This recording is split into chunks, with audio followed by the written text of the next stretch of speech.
Welcome to Coming to New England. My name is Joseph LoPresti, and my guest today is my grandfather.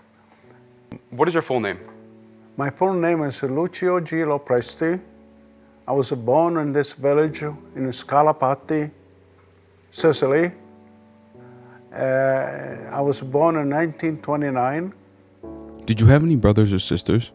I have 5 brothers, and we all grew up together. And then unfortunately my mother died when I was 6 years old. And of course then I was very close to my father because I felt really important to be close to my father, the way situation. He ended up with 6 kids my father had. So it was very hard for him. I was fortunate that I have my mother's sister that I took her over to take care of the place for the mother. And I became very close to her, almost like if she was my mother. And so I was 6 years old when she died, so I had to learn a lot of things about life. Did you go to school in Sicily? And when, if you did? I started going to school when I was 5. And I went to school and I graduated when I was 11. But before then, my father made sure that I'd be involved to do things. He taught me how to do the trade as a barber. He taught me that. Then he wanted to make sure that if I wasn't too busy doing in a barber, I was 12 when I started working as a barber, 12 years old. I was shaving people, kind of hair. And then after that, my father wanted to make sure I learned the other things. And he wanted me to get involved to go a lot of different trade, to have an understanding about it, be responsible. So, and I followed through because he was a good leader, my father. They were the best for me, So I always respect him, and I followed through whatever he wished for me. And I was very pleased, very happy there in the area. What historical event would you say had the most impact on you? As I grew up, because things started changing there. Because then the wall come in 1940, and we have a lot of situations where we're not responsible to pass off anymore because they make us live in fear when the Germany come in and occupy the territory. And then of course we had to leave our own home to go in a cave to save ourselves from the fear from that. And then of course the time that I seen so much going on with the wall, that a plane was coming in and keep bombing all over the place. And it's not a condition to live. Good thing we're safe in this cave in the mountain, and we don't make a lot of sacrifices because we have no food. We have water there, fortunately they have water from the mountain, so we're so blessed with that way. Then we try to survive on food from the earth, whatever we had to know what it was good to be able to survive through that. What did you do after the war, and how did you feel? I was happy when the war was over, And so then that's when, at the time when my father died, when he was 60, I was 17. And of course my uncle here, he decided he was responsible for me because I've been taught that whatever they wish for your relatives, you have to follow through. Because they do the best for you. So, and then he said, he was over here, he was my mother's brother, he have no children, and so he said, you come here, it'll be best for you. So I have to go along, I don't want to come here. Matter of fact, I was afraid because I didn't know where to go. Because I was a police over there, I was so happy where I was, So I was content what I was doing there to survive it. So, but I had to go through the wishes. How did you become an American citizen? I knew that my father and his father came here in the early 1800, late 1800. And so then my father was young. He decided to go in the Navy here for 4 years. And he became a citizen. So then the way the rule were, that you automatically become a citizen until you are 23 years old.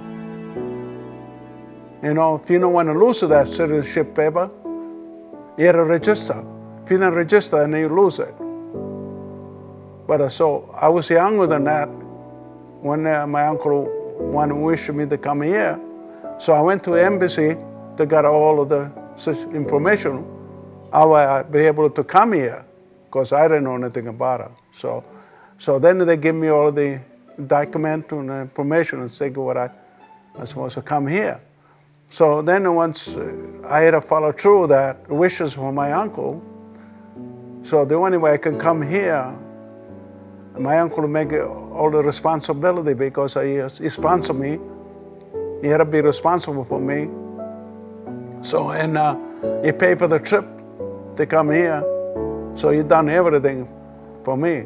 So then, of course, when I got more information on that, and I was ready for me to come here, so I had to come here by boat. So, from the island, I had to take one boat from the island to go to another city, which is Naples, to get the big boat. So I have my two brothers helping me out because they were in the police force. My two brothers there, they understood about the way the system work. And I felt a little more secure because when I went to Naples, I had to go through the procedures to get on a boat, you know, and they helped me make it easy life to get on a boat. So, and I got on a boat, I was lost because I don't know where I was going. No other thing. It wasn't an easy life for me. I tell you. So, and then, of course, when I got on the boat, the boat, I had to rely on the boat where it was going to take me. How was the boat ride? It took me 11 days. I was 8 days sick on the boat. For 8 days, I tell you. And it was not fun. And then when I got to New York, I was waiting for my uncle to be there. He was not there. So I got off the boat, nobody was there. Oh God, you know, you're talking about in the strange world you go in. For me, it was a strange world. You know, don't speak the language or anything, you know. And then I want to get off the boat because I was sick. And I want to stay in the boat at all no more because I had enough of the way I was the end of the situation there. So then I figured out my trench coat on the boat. I said, I want a trench coat. So I tried to talk to someone to understand me. I couldn't talk to anyone. Finally, I found this Italian guy that understood. I said, I want to get on the boat. Oh, you can't go there because the boat is leaving. I said, no, I want to get on my coat. So finally, he let me go there. I find out the way it was. Then I get off.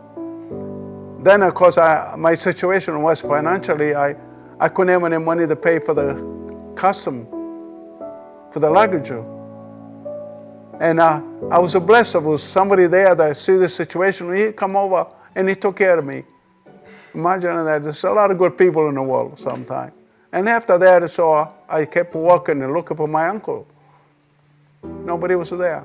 And so I kept walking with my address to wait for somebody to help me, because that's the only way I can rely to understand my language. So what did you do? So, and as I was out on the boat, outside the boat, my cousin was there, my uncle sent my cousin there, and the cousin, you know, in the family, and he called my name. Oh boy, I was so thrilled, because now I feel safe. And that's the story of me and my life when I come in here. And then, because then I felt comfortable and secure, because he treated me so well in New Jersey. And then, of course, I had to come to Rhode Island to my uncle, and he put me on a train. And then he told me, I says, when you hear the name Providence, Rhode Island, you get off.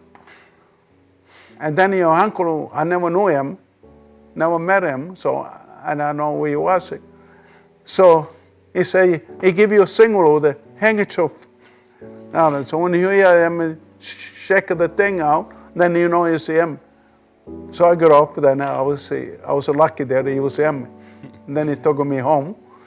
And then from there, then I had to follow whatever he wished for me, because I was lost. I was really stranger, because I didn't know anything about it, the country or anything about the situation. Papa, can I ask you one more question? Yeah. How do you define the American dream? Today, Yeah.